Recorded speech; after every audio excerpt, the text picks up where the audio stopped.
Welcome to the Heal Your Hunger Show, where we get to the heart of why you overeat and how to stop. If you struggle with food and weight like I did, welcome home. Welcome everybody to the Heal Your Hunger Show. So happy to have you here. It is a great day to be alive, and you are going to absolutely be bowled away and inspired by my guest. Such beautiful wisdom, weight loss, and healing. So before I go there, I just want to say, if you're here for the first time at the Heal Your Hunger Show, welcome. We're really happy you're here. If you hear about emotional eating, but wonder if you're an emotional eater, you can go to healyourhunger.com and find out.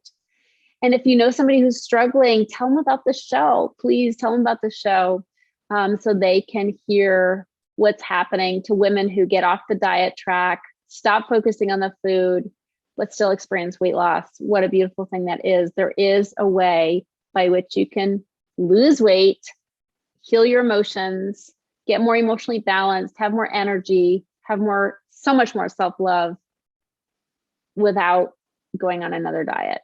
Woo! I'm so happy about that news.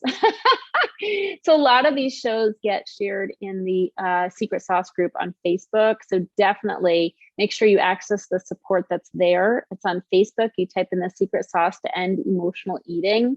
And we'd love to have you continue the conversation there with us. And you're always the first to find out about cool things that are happening when you're part of that group as well. So yeah, I'm so happy you're here. Okay, let's talk to Leanne. Welcome, Leanne. So glad you're here. Good to be here. Yes. Oh my gosh. I'm so excited to talk with you. And you've been through such a transformation in the past year. So will you tell people a little bit about yourself and kind of what your weight loss journey has been like? So my name is Leanne Balta, and I am 50. I'll be 55 in June. And I have always been overweight. And I chalked it up to genetics because my parents were overweight. But as I've gone through this journey, I didn't even realize I was necessarily unhappy because I did such a good job of covering it all up. I thought I was really happy. I thought it was just about the food. And so I've learned a lot. I entered this journey to lose weight specifically. But after about 2 months, I got into a personal crisis. And thank God I had already started to learn some tools that I could actually control. I could actually do myself right away, and just have learned so much about caring for the little Leanne that I've been covering and hiding all these years. Oh, so that's so beautiful. Let's talk about the covering and hiding. What was that like for you? Yeah, I just really, it's so funny because what you look at and see in someone else, you just don't necessarily see in yourself. So I just had lived my life not really seeing myself as a binger, not really seeing myself as eating the wrong foods. I just thought that I had a really slow metabolism, and I didn't like diets.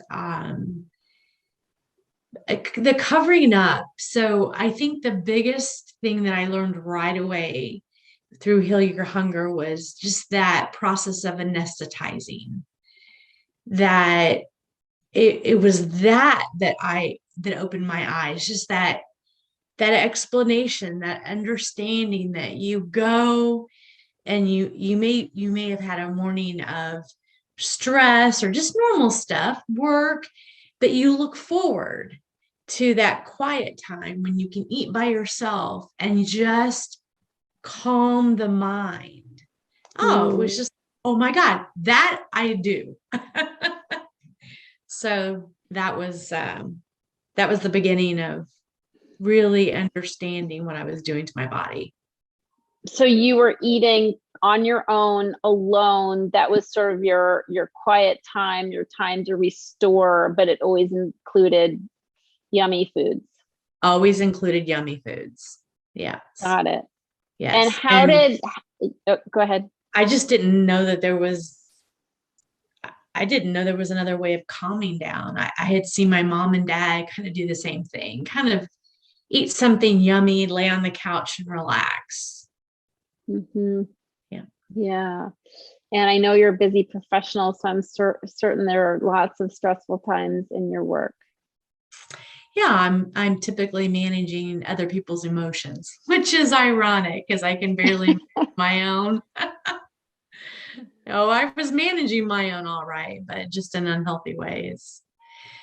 And I've just started really looking at, not only was I using food to calm my emotions, but sometimes I would rage and to calm my emotions. That cycle of um, I'm feeling a little out of control. I better start a situation that I can feel like I'm in control of, and which is really unhealthy with relationships. Right. And then typical things like avoidance or distractions. So I just, yeah, it did start with food, but very quickly, um, it became about so much more. And I love three meal magic in the sense that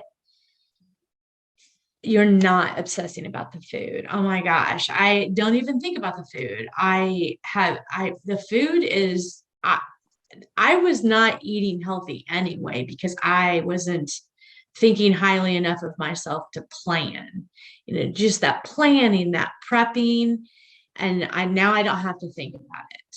So I do a lot of different like mason jar breakfasts and salads because that works for my busy schedule.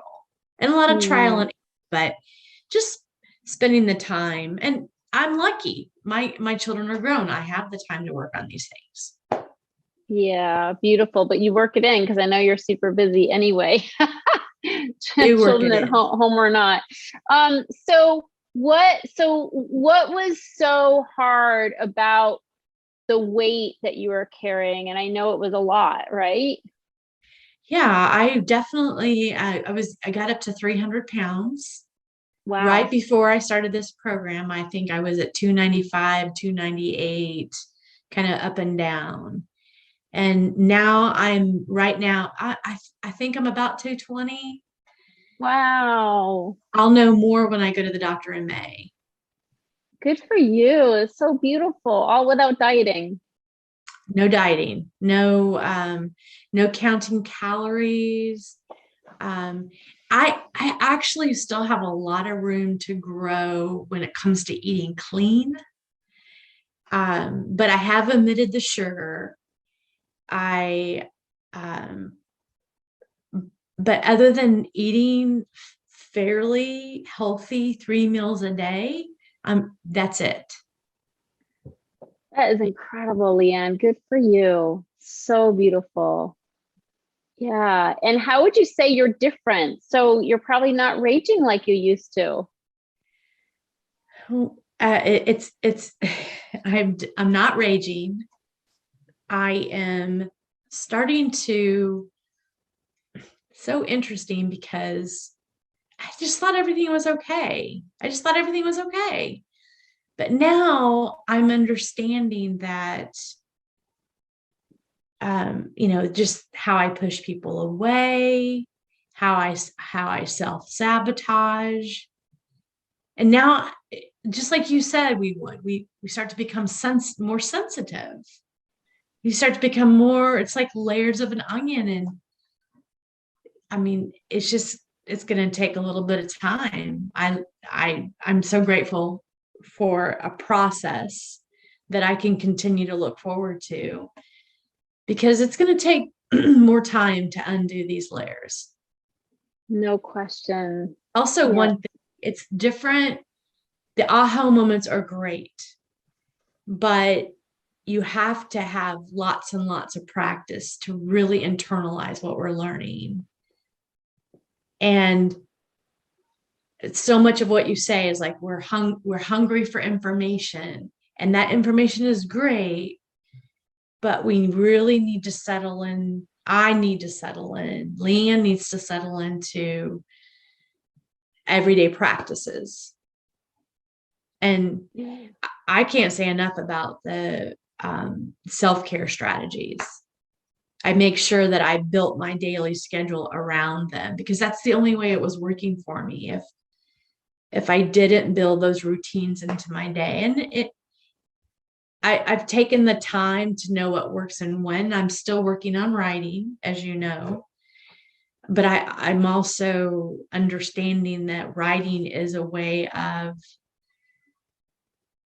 distancing ourselves from sort of that immediate big thing that's going on, that's where our emotions are all in it, and we're having a little bit of trouble distancing ourselves so that we can see the bigger picture. And I think journaling helps with that.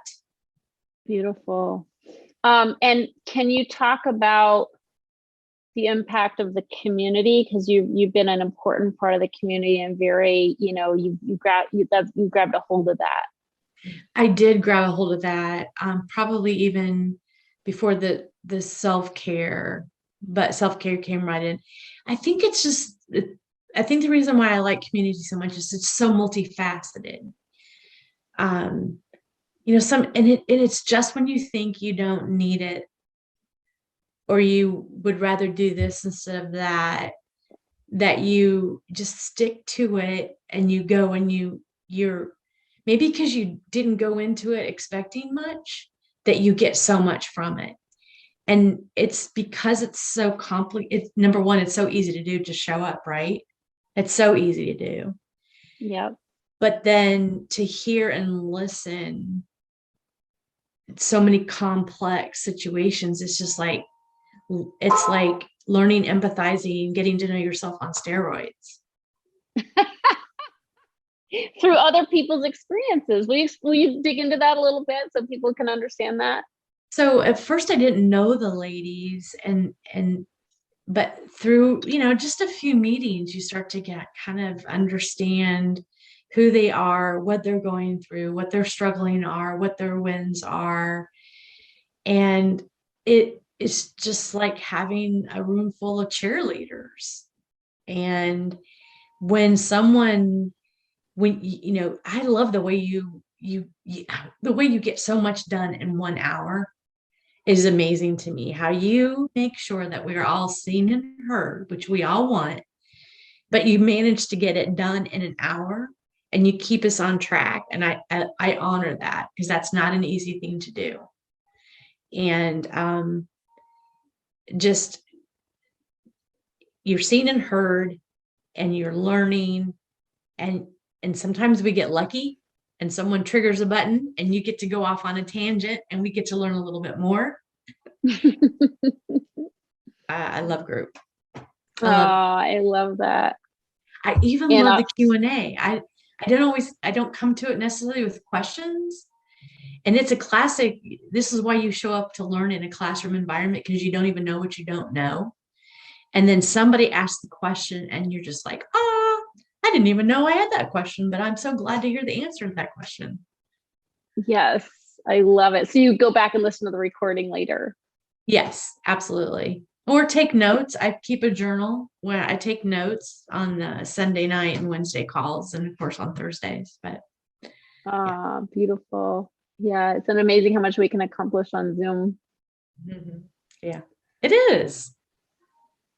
Yeah, I'm surprised we didn't do it earlier, but yeah, I think Zoom just brought what self-important people did, and just brought it down to the everyday person. Yeah, it's amazing. How are your relationships different? My relationships at this point are I'm still doing a lot of fact gathering. I'm trying to, I just mentioned to you recently, I'm trying to get away. I'm in a season of trying to get away from self-expression, because that's the one thing I probably did not have trouble doing, is expressing myself. If it's something that I felt I wanted to express, what I need to work on is listening. And so that's what I'm working on now, is just trying to take a step back and not, I'm really bossy. I'm a full-time realtor. I make a lot of moving parts happen. And I'm finding from my relationships, I just need to take a step back and be a better listener. Now I have lots to say, which is where my journal comes in, where my group comes in. But maybe not everything has to be said. It can be journaled and set aside and put away.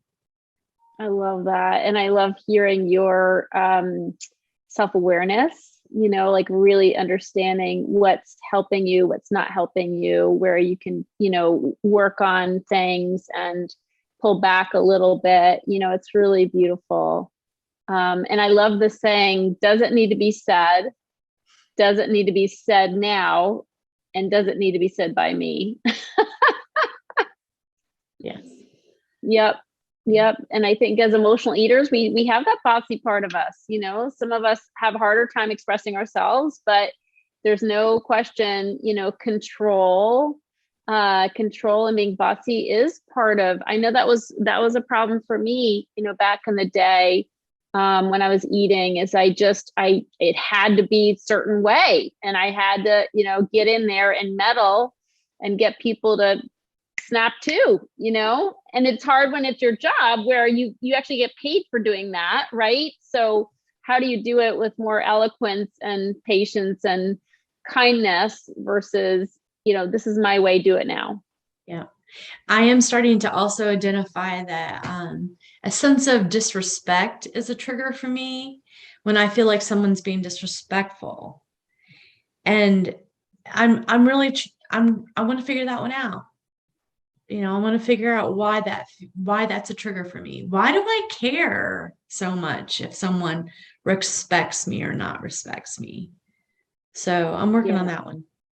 Good for you. Well, it sounds like you are, and I know this about you, that I'm sure for people listening, like to hear your curiosity about yourself and to really get, and we've had this conversation before, like to really get, it's not about the food. Like your journey isn't a weight loss journey, but the byproduct is weight loss. Your journey is a journey into your soul, into what makes you tick, how to be a better person, how to be someone you can love.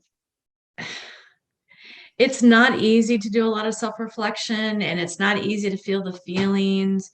I feel like we have the tools to deal with them, but I'm so, so, so grateful that we're not counting calories or brutally exercising our bodies. Like it just wasn't working. I couldn't do another diet where I needed to count calories and walk a little, faster or start running. I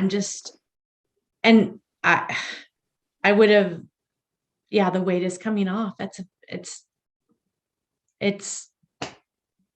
I'm not even focused on that. Like I'm more focused on this, like just being a better person for the people that are around me.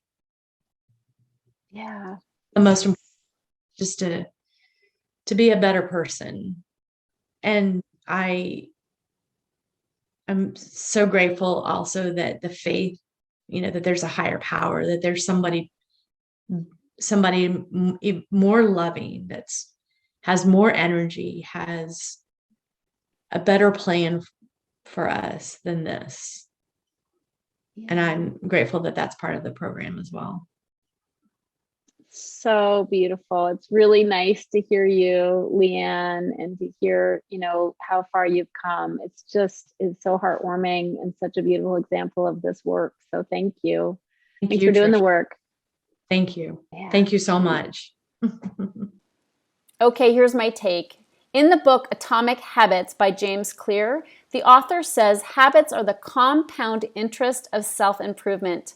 And I think Leanne's experience in Heal Your Hunger really illustrates that so beautifully. One small habit at a time, Leanne has lost over 80 pounds and has started a new life, a life of self-care, a life of slowing down, a life of self-love and self-compassion. And it's had a ripple effect through every area of her life. But it started with one simple habit and then building on that with other habits. And that's what happens with my clients, is I teach them a host of habits that they adopt one at a time, one small step at a time. But these habits, which have nothing to do with food, they're habits that bring down their stress level. They're habits that help them connect with their emotions. They're habits that help them feel valued as they take time for themselves, as they take time away from the busyness of the world and care for their bodies, their minds, and their spirits. And in so doing, they're building a sense of worth. But it doesn't happen overnight. It happens with time. But boy, does it make all the difference in the world. The people you've heard from in this beautiful 8-part series called Snapshots of Freedom from Emotional Eating, what you hear are people who have learned a new way that has nothing to do with dieting, but has everything to do with building self-worth, valuing oneself enough to take time for self-care, enough to invest in creating new habits for themselves, and to invest in community, being with others who are on the same journey. Because it's hard to do self-care. It's hard to sit down and take time for yourself when you have so many people tugging at you. I get it. But because we do this in community, we get positive reinforcement from each other. We cheer each other on. So I hope you're hearing this takeaway. Take time for yourself. Build into a life of self-care, a life of community with others who can support you, cheer you on, and make it easier for you to put you first. And you can parlay those small habits into a whole new life of freedom. Thanks so much. Please share this episode with others who you think might be inspired by it. If you enjoyed this podcast and want to get free support, insider health info, exclusive invites to events, and more, visit healyourhunger.com.